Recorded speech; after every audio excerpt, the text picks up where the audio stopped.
You're welcome. Let's get into the details now. Former President Jerry John Rawlings has charged the people of Dagbon in the northern region to dedicate themselves to peace and development, mindful of the complexity of their history. He said it is time to build the Dagbon kingdom as too many years have been wasted in a state of suspended conflict due to the lack of justice. In a message on the occasion of the outdrawing of Yana Abubakari Mahama as the new king of Dagbon, he congratulated the king and the people of Dagbon for this historic achievement. We'll bring you extras of that statement shortly. But how did we get here, and who is Yana Abubakari II? Here is a profile of him.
A lot of excitement going on there. Well, it's a new dawn for Dagbon, although previous governments played some roles in ensuring lasting peace there in the northern region. President Akufo-Addo and his government deserve apparently deserve special commendation for the restoration of peace in that part of the country. Well, that's according to Togbe Afede, the 14th President of the National House of Chiefs.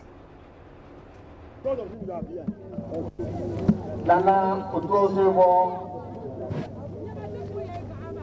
Chairman of Council of State, representing His Royal Majesty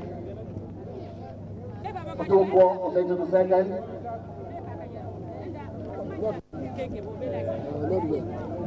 colleague members of the National House and all other chiefs gathered here, members of the Council of State, ministers of state and other top government officials, members of the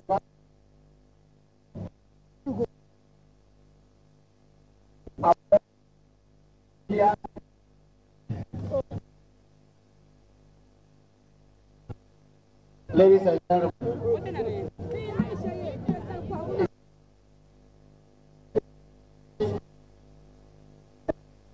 joy to be part of this momentum.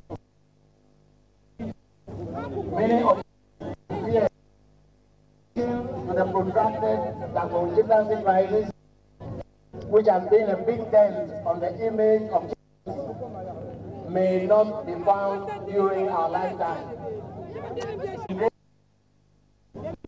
Doing a great honor to the chieftaincy institution.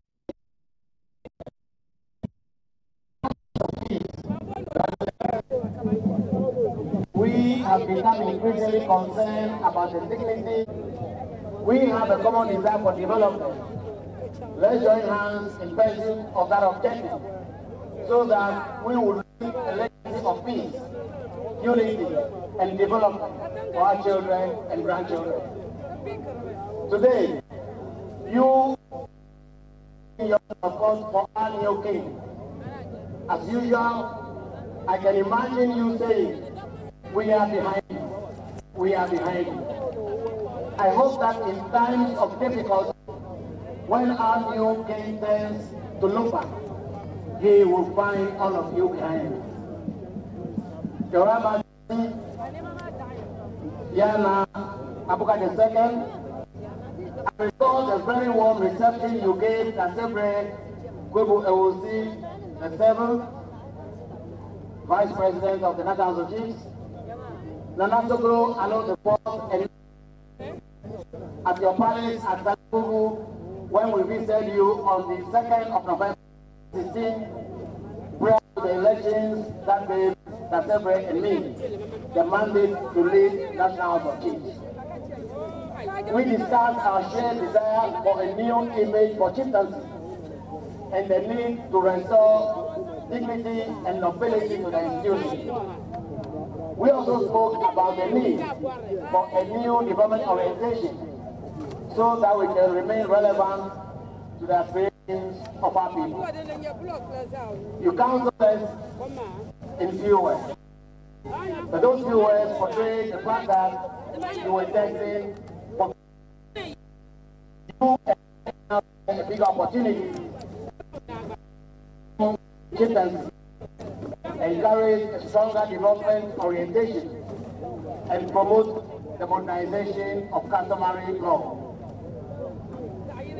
I look forward to working with you on the ideas we shared during that historic visit. That will better us chieftains.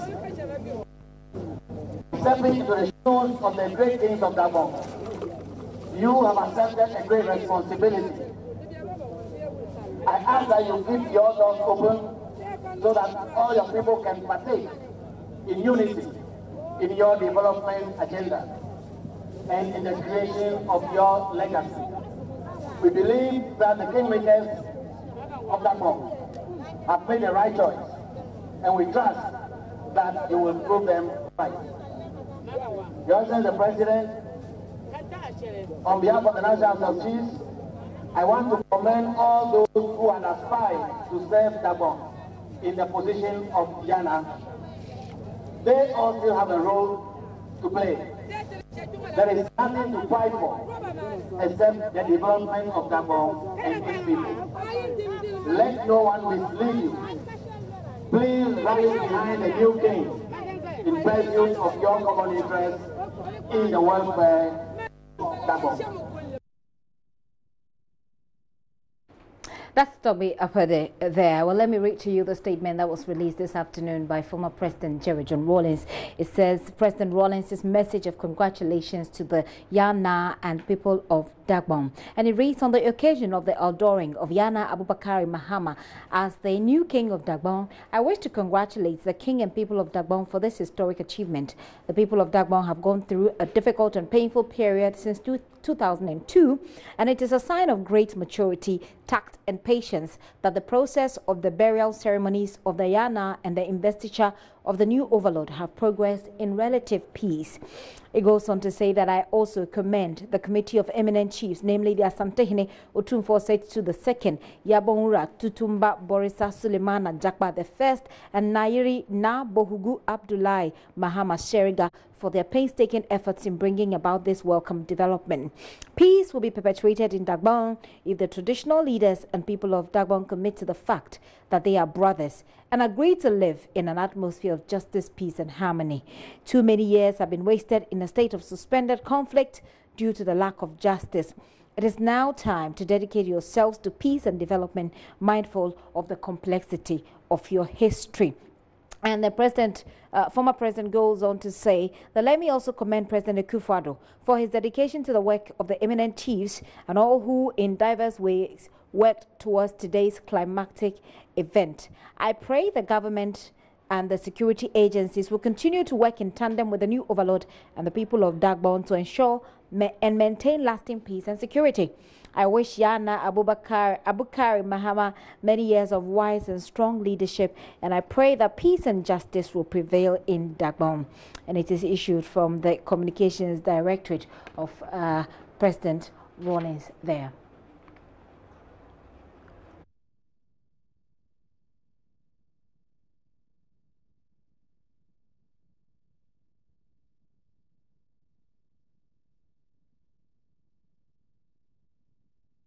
So that's a statement coming from the former President John Rawlings. We're still in Dagbon, and this process has come a very long way. And one of the people who led this, the chairman of the Committee of Eminent Chiefs, Otumfuo Oseitu II, sent a representative to Dagbon today. He's been speaking, reading a statement on behalf of the Otumfuo Oseitu II. Here is his rep who was there. Than the call of destiny that moved President John to change the occupants of the roses to head a group of eminent chiefs with the venerated Nairi and the Yamura to find a traditional pathway to the resolution of a crisis created by the tragic murder of the late Yana and Nadi. The crisis has torn the heart of Dagbon apart. Such brother against brother deprive the people the development they need. It is not only Dagbon who have suffered from this crisis. It has been the most complex challenge to traditional governance in Ghana. The most expensive security challenge to the nation, and a great source of concern to those with responsibility for the key peace of the West African subcontinent. From the territories of Sierra Leone, Liberia, and Cote d'Ivoire, the international community trembles over the danger of Dagbon, running out of control and escalating into yet another threat to the peace of the sub-region. Dealing with such a complex and emotive challenge requires the patience of the Job, the wisdom of Solomon, and the perseverance of the apostles. To the glory of God, we come together today to bear testimony that at long last, after 16 grueling and agonizing years, the deed is indeed done. And we can proclaim to the world, peace at last.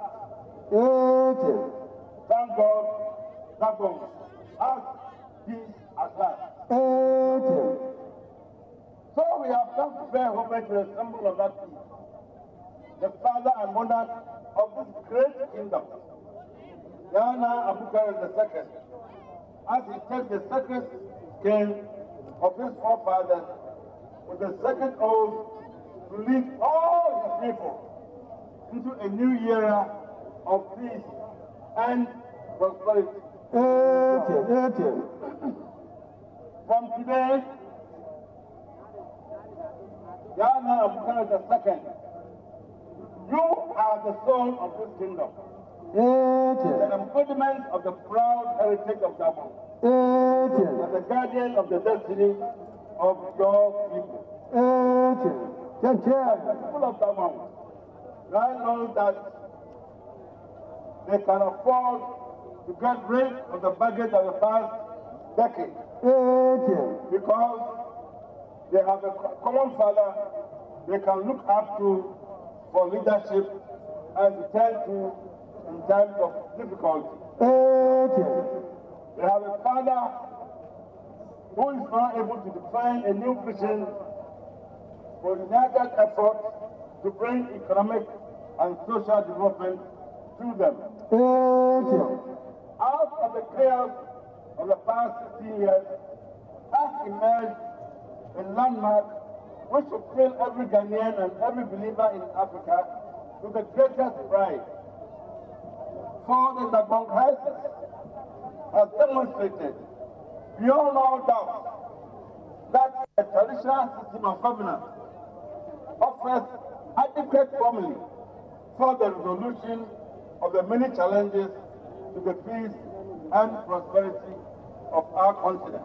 And we have also demonstrated that the collaboration of the elected government with the traditional authorities and confidence in the sincerity of government are indispensable factors in the sustenance of peace. This crisis persisted through the administration of three presidents has taken the passionate commitment of His Excellency Nana Abubakari Akufo-Addo to deliver the peace to Dagbon.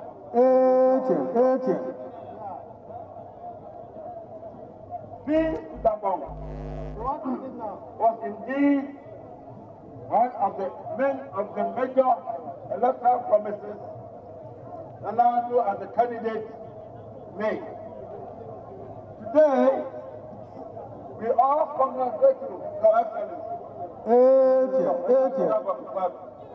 President of the Republic of Ghana and Commander-in-Chief of the Ghana Armed Forces for delivering on your promise.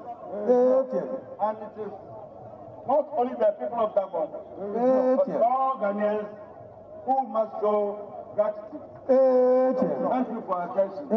Thank you very much. That's a representative of Otumfo Osetutu in Dagbon earlier this afternoon. So what does the outdooring of a new Yana mean for Dagbon? Does it seal the story? Well, let's speak with a security analyst, Emmanuel Suate, who joins me over the line. Hello, Mr. Suate. Mr. Suate, can you hear me? I hear you loud and clear. Very well. Thank you very much for your time. I also have on the line Dr. Suleiman Anamzoya. He's a sociologist at the University of Ghana's Department of Sociology. Sir, thank you very much for your time. It's my pleasure to be live and joy. Okay. So let me start with you from the Sociology Department, Dr. Anamzoya. You understand the story of Dagbon very well, and you also understand how it fits in contemporary times. What does what has happened today in Dagbon actually mean? Can you come again? I'm at the Goa Palace. It's a bit noisy, okay, even though the whole ceremony is over. So I just wanted to find out from a sociological... a bit louder, please. Right. So I'm asking from a sociological perspective, coming from the historic background that you're aware of, what does what has happened today mean for the people of Dagbon? Today is the Independence Day of Dagbon. I must tell you, we are so happy. Independence from conflict. I would say that the past number of decades, Dagbon has been colonized and dominated by conflicts that border on chieftaincy, especially to the kingship of kingdom. The question has been who is more qualified to ascend to the lion's skin of Dagbon. And that question has not been answered for so many years. Based on that, we have had lots of people with different versions of what constitutes the right procedure into becoming Yana, king of Dagbon. That question of who becomes Yana and how has become the basis of every conflict. Today's ceremony, which has been witnessed by almost everybody in Dagbon, the king of Dagbon, his traditional chief, everybody in Ghana who has peace at heart from afar, all of us as the Gombes have come to conclude that this occasion is the conclusion of a long journey of tension, of conflict, of misunderstanding, of mistrust. Today we have concluded a very long journey, a chapter which has been written with blood and fire and killing. Right. But today we are happy that it's over. Okay, so let me find out from you again. You were at the Gbewa Palace this afternoon. One of the things that we understand, of course, it's been a very beautiful ceremony. But we also understand what was the Kampakuya now present? I didn't hear the question, please. Was the Kampakuya now present? We understand he wasn't there and that he was going to show up later on. Did he finally show up? And then again, it was heavily represented.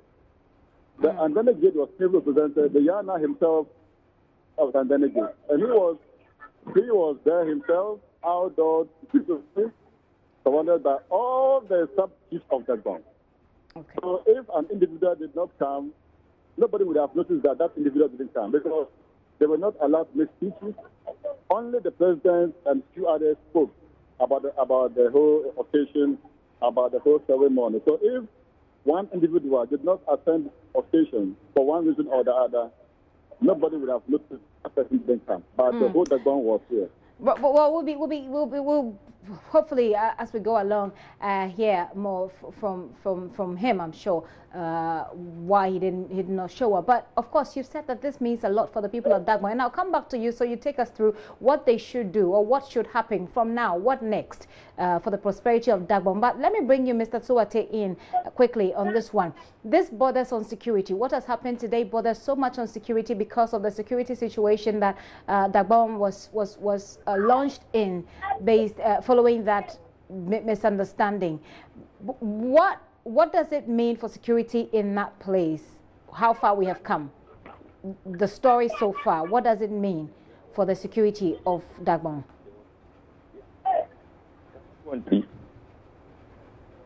Yes, Mr. Sowate, can you hear me?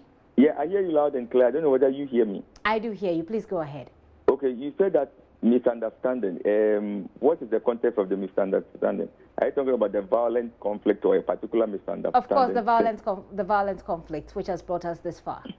Okay, now I don't usually like to generalize, but I also want to draw lessons from elsewhere.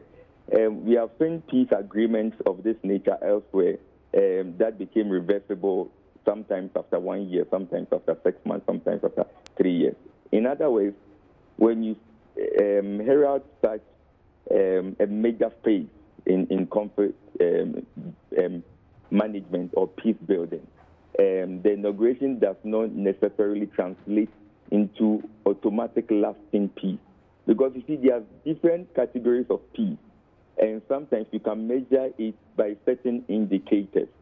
But those of us of my orientations are very careful to say that, for example, the coronation of a Yana is almost coterminous with an irreversible and a linear progression towards lasting peace. It doesn't usually. It's referring to the history of conflict all over the world, even in Ghana. You can use Alavanyo. Does not support this linear progression. Sometimes it's reversible. It's referring to the quest for lasting peace. However, I will also admit that such steps are remarkable, and as much as possible, we as ordinary citizens, we as the media, we as government, we as people not too close to power should support it.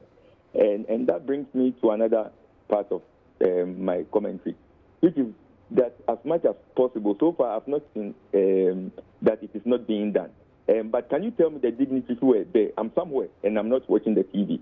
Well, the former president, John Mahama was there. President Akufo-Addo himself was there with some of the ministers as well. I mean, several people were there.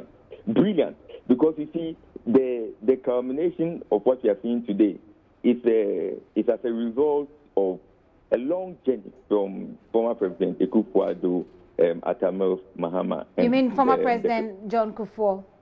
John Kufuor, yes, sorry. Now, it is important that we acknowledge all these people, because when you do that, it shows some level of multi-party consensus. I don't know whether Indum and other presidential party candidates were there, but it gives some sense of a multi-party consensus. And when you do that, what happens is that you reduce the extent to which active partisan politics is used as a divisive tool, but then you gradually try to harness multi-party perspectives as different perspectives of a body. So whether you are party X or party Y, whoever is in power will bring in some form of state continuity, political will to sustain what the Yana is going to do. The other thing that is important for security and for lasting peace, apart from the way that the security will behave, is how the new Yana, extends a hand to the other factions in terms of critical appointments that is going to make in terms of the way that he consults those other parties. And also the Kumbegeyana who wasn't around. We shouldn't water down his absence. We should find a way of gradually bringing him into the fold. Even if he's bitter, he has consent. I think that who we might tag as spoilers or non-cooperators, we should try and extend a hand to them. And because they might also have followers and certain principles. And I think that gradually when you bring them into the fray, it will help. Because, this is what I'm concluding, you cannot use military force, police force, intelligence force to sustain peace. Lasting peace is born out of self-enforcing basis, and that comes with time. Although people benefit from conflict, some people, you might have a gradual process where you put in place mechanisms, and it can be done. Well, Mr. Suwate, thank you very much. I'll have one last question for you, but Dr. Anamzoya, I'm going to come back to you to wrap up this conversation with what should the new Yana look at going forward? Which areas of focus should be his priority, and how can they harness this to bring prosperity to Dagbon? Well, going forward, the Yana has to make himself accessible to everybody, irrespective of which gate you are coming from.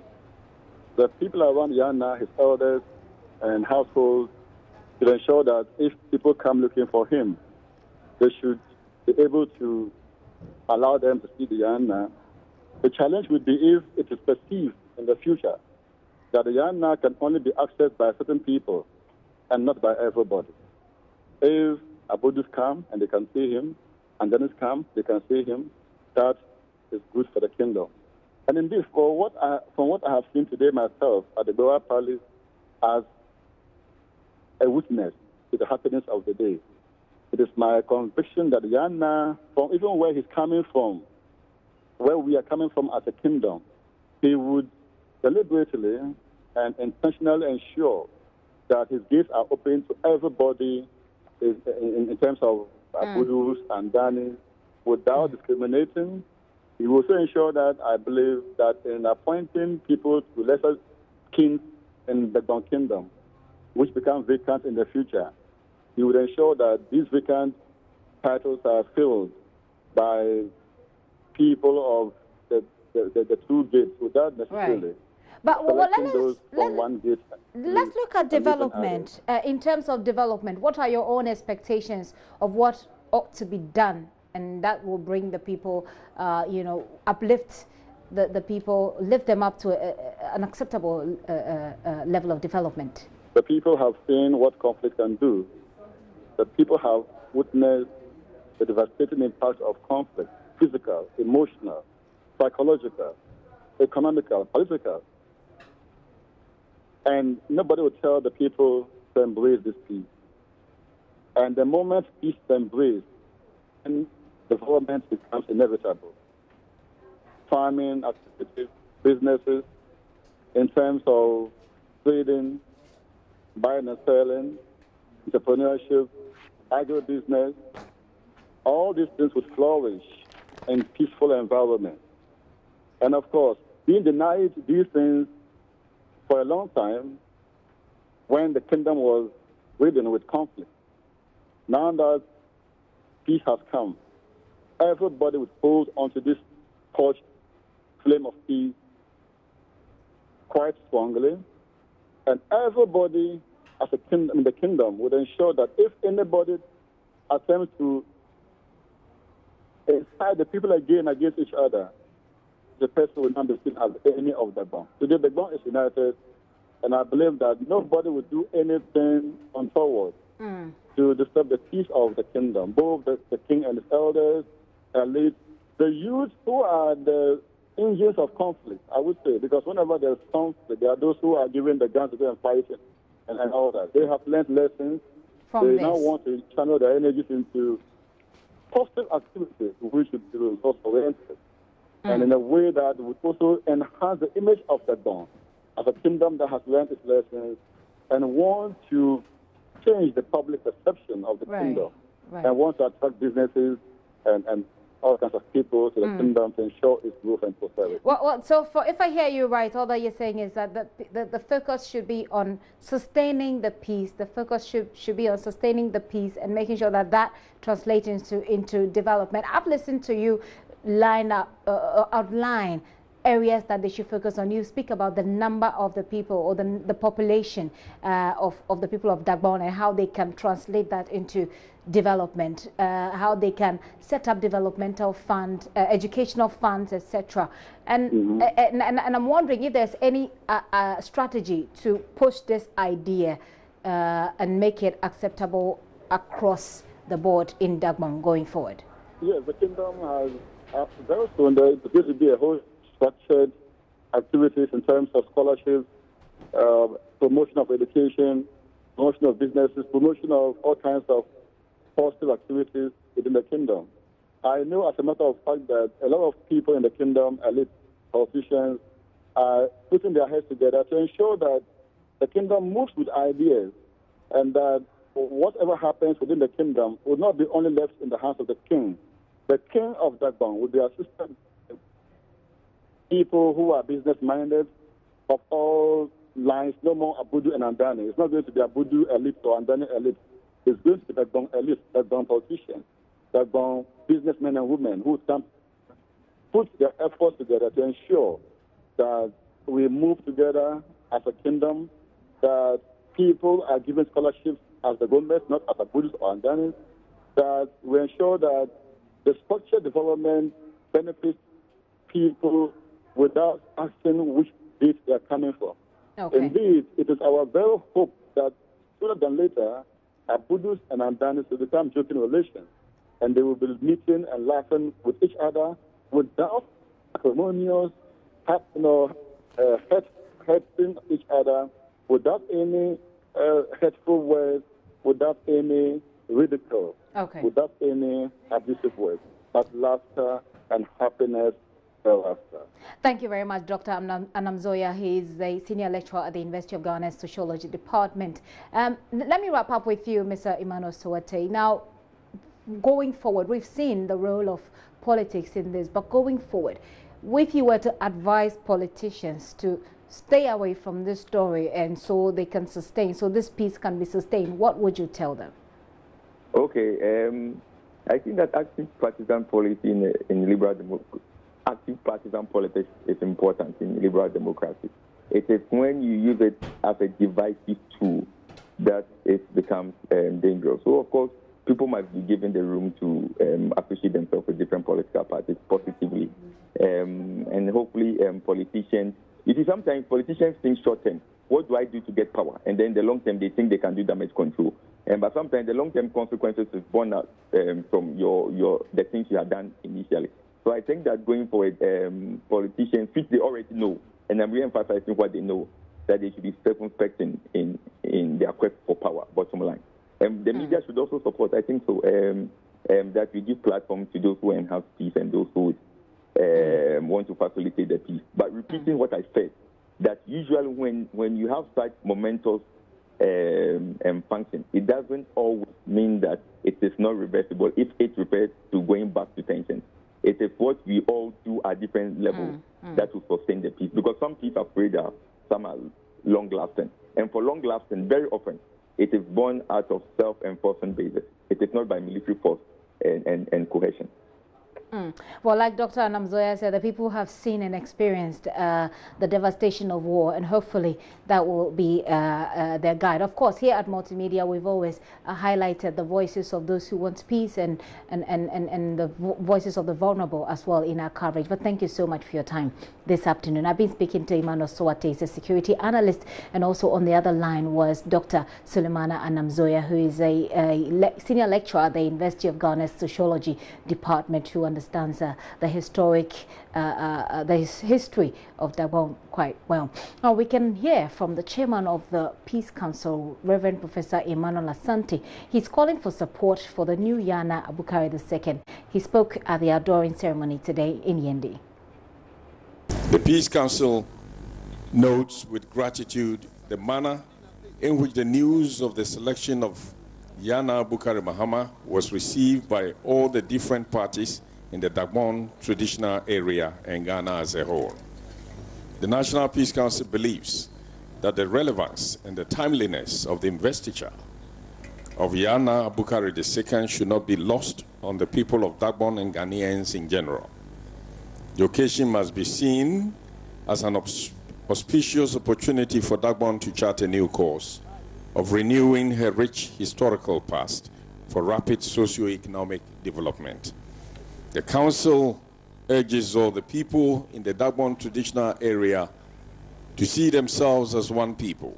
And this is very important in charting new course for Dagbon and its development.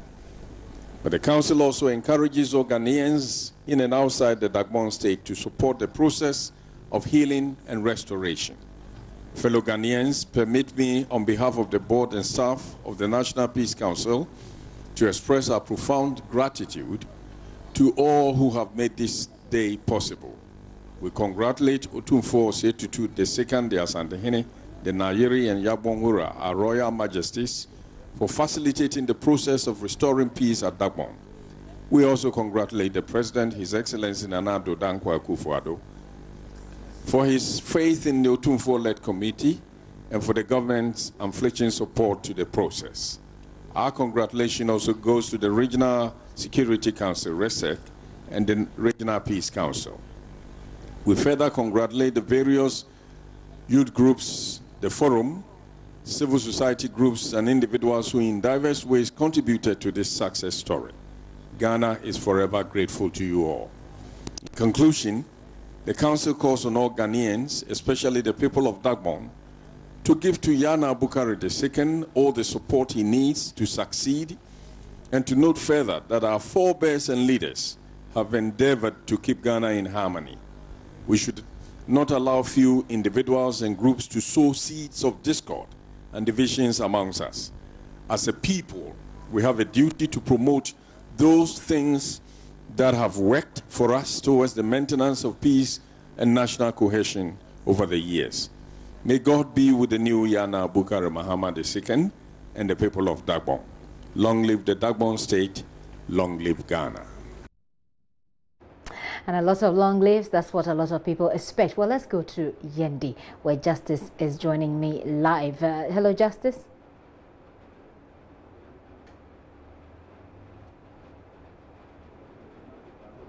For Justice, if you do hear me, tell us what's happening at the moment.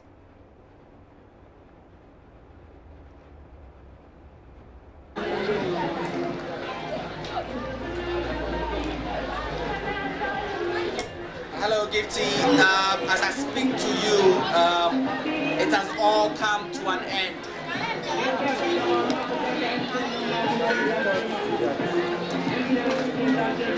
Gifty, I am standing just outside the new Bewa Palace, where everything has finally come to a close, and the thousands of people who came in here for today's outdooring of the new Yana Abubakari II have now made their way out of the palace, including the President, Nana Addo Dankwa Akufo-Addo, who took a tour of the new palace behind me with the new Yana to have a look at first hand for himself how the new palace, which has gotten a makeover in the last couple of days and weeks ahead of this very historic day.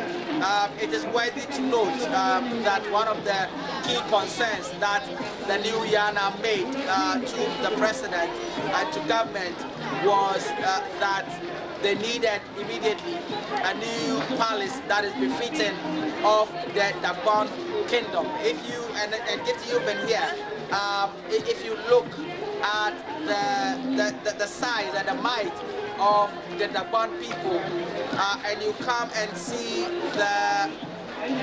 where they have as their traditional palace in the capital of Yendi, it has been described as not worthy of the people of Dagbon.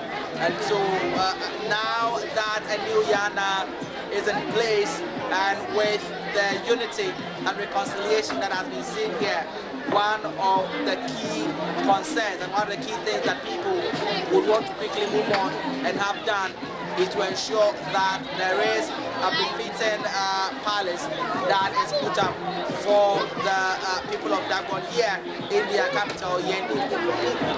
But beyond that, it has been a truly historic day, a day that many people in Yendi, not just in Yendi, but beyond, are witnessing for the first time in their lives the outdooring of a Yana. Many people have not seen this before, and they've told me about their joy and excitement at seeing people from either side of the political divide, NPP, NDC, from either side of the Dagbon chieftaincy process, Abdu and Andani, coming together and working in peace and committed to say that never again to the acrimony, the bloodshed, the rancor that has drawn this land back for decades.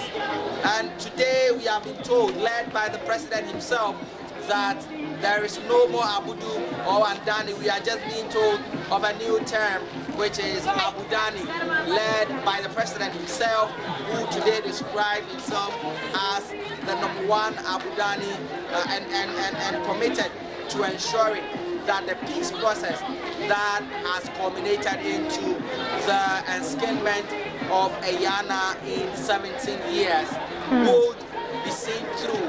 And following from today, one of the key things that needs to be done is for the two regents, which is the Bolin Lana from the Abdu Gate and then the Kampankuyana from the Andani Gate, to be enskinned and to be given their own chieftaincy title, so they could move out of the Bewa Palace and then be now in line for succession in the event that there is the search for another Yana, apart from beyond the one that has just been outlawed today.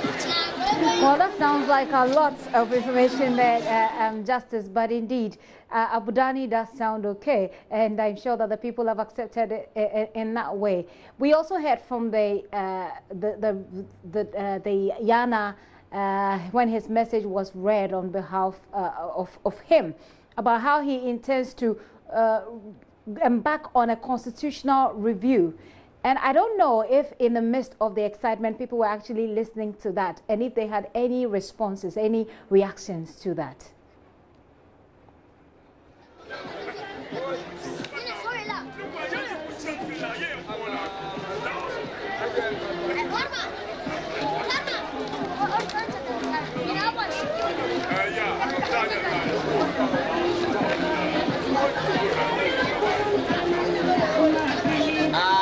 I think it was a key moment that many people would note down as a very crucial point that has been made by the Yana. The reason that he gave was that at the time that what has come to be known as the Dagbon Constitution was being put together, this must have been about decades ago, and times have changed. Times have changed, and people have moved on. Many things that would have been existed about 100 years ago or so, when this constitution was put together, are not the same today. And so what he did say, and I will quote him, is that if the things that the constitution we put together for ourselves